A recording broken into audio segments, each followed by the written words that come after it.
Hello everybody and welcome to my review of the new UPRISING DLC map pack that just came out for Xbox 360. So what you're going to be watching is 4 different gameplays on each of the different maps. I was thinking about just walking around the maps to show you what they look like, but I think it's much better to actually see the game being played on the maps, just because you can see where hard points are, you can see where domination points are, and you can just see how people like to play and traffic patterns and stuff like that. So that is what you're going to be watching, and I'm going to be giving my opinion on all the maps so far. I've played for about maybe 7 hours in total of just playing UPRISING, so I think I've played a decent amount of time to give a valid opinion on the maps.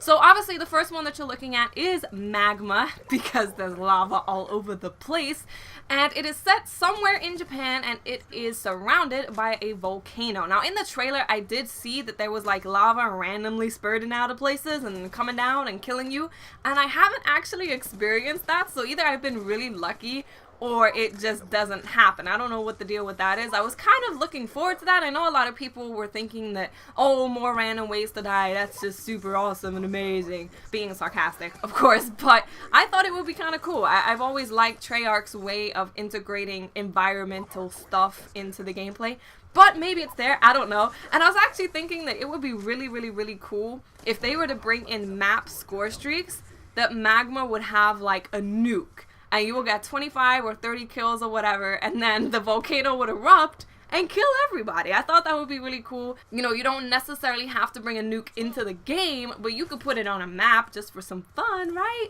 But of course, that's never gonna happen. But yeah, down to my opinion of what I think of this map. I actually really like it. When I first saw the trailer and saw little bits of it, I wasn't sure if I was gonna like it because it looked really big.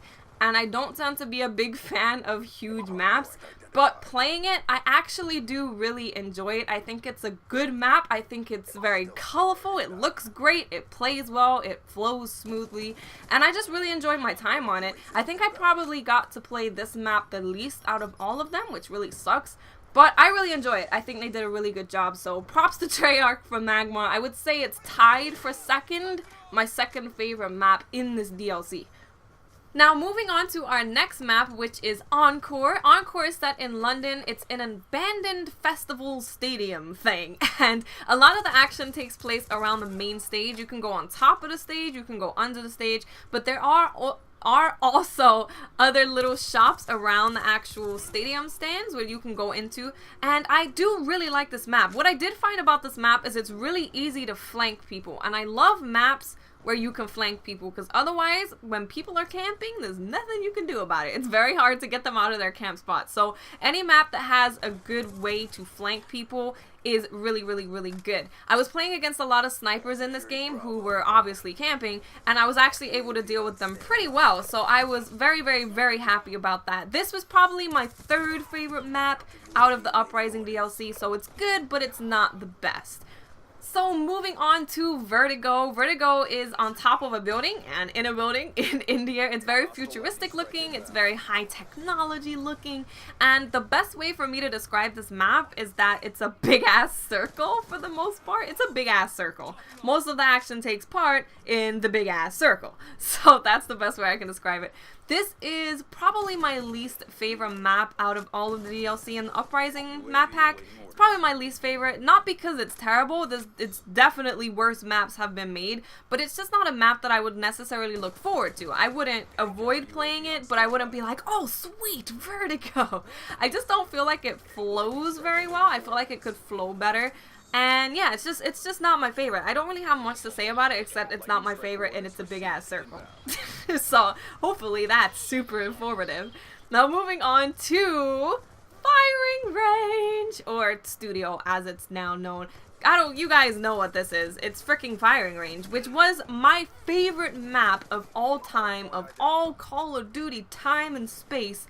It was my favorite map, and I actually really like what they did with it. I know a lot of people were very skeptical about them bringing back firing range but making it different, but I really like what they did. It literally is the exact same map. It's just got more stuff in it. There's more details, there's pirates, and there's a dinosaur, and there's aliens, and I really like what they did with it. Unlike with Nuketown, I feel like Nuketown 2025 is not as fun. It's like just not something right about it. It's not as good as the original Nuketown. I don't feel the same way about Nuketown as I do with Firing Range. I think it's really good. It's literally like playing Black Ops 1 again, which I absolutely adore. Black Ops 1 is my favorite Call of Duty. Everyone camps in the exact same places as they used to. They camp in the middle wood building. They camp in what is now the castle. The only difference is now they can't wear Ghost and just sit in a corner and hide from you, which is awesome. But I really, really, really love what they did with it. I honestly did enjoy playing this map, and I'm really looking forward to having it available to play and like kill confirmed and all that stuff, because I just love this map. It's my favorite map ever. But that concludes a look at all of the maps in the new Uprising DLC. If I had to give an overall opinion of this map pack, I would say that it's great. Honestly, it's really, really, really great. I was very impressed with the first DLC that they bought out, and I'm even more impressed with this one. I really love what Treyarch are doing with their maps in the DLC this year. I'm really, really, really impressed. Firing Range plays exactly like it used to play in Black Ops 1, which I think a lot of people were worried about. So if I had to recommend it, I would definitely recommend that you guys get this map pack. So thank you so much for watching. I hope you found it informative and helpful if you are thinking of getting the map packs. And if you already do have them, leave in the comment section what do you think about them so far. So I will speak to you guys later. Bye!